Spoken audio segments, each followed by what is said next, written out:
I want to talk tonight about what happens within us humans when we go for a startup idea. What undercurrents can get in the way of moving forward and effective pivoting.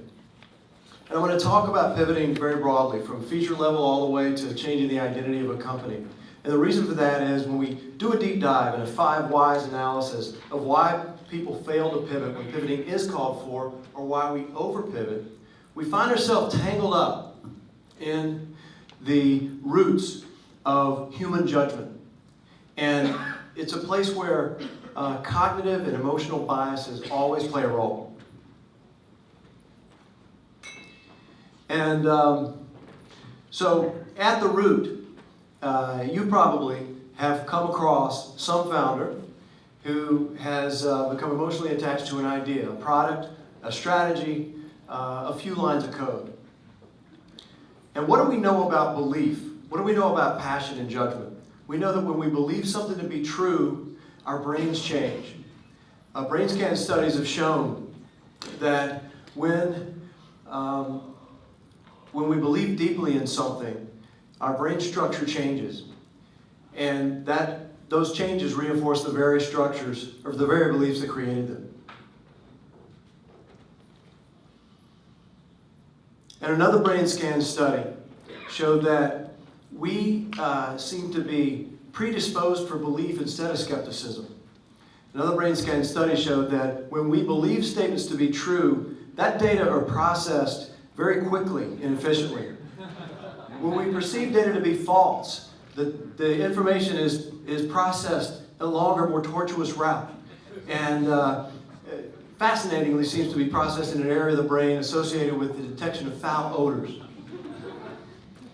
And no amount of data, no amount of analysis can change the fact that we, at our core, are still influenced in every human choice by our most primal, ancient brain parts. So these are the kinds of neurological forces that get in the way and predispose us to this cycle, this reinforcing loop. And it's stoked and fueled by cognitive biases, such as anchoring. My attachment to that first napkin sketch, that first strategy document, that first manuscript page, the first anything. Representativeness, the overgeneralization from a small sample size, assuming that the cover story is representative of most startups, or that the Dropbox effect is going to usher in an easy era of enterprise domination. The halo effect. We founders are especially awful at judging people, which is why we have vesting schedules and people pivots. And the investor rattling, pivot preventing, sunk cost fallacy. So you know about all these. You've experienced these kinds of patterns and these biases. The real question is, what do we do about them?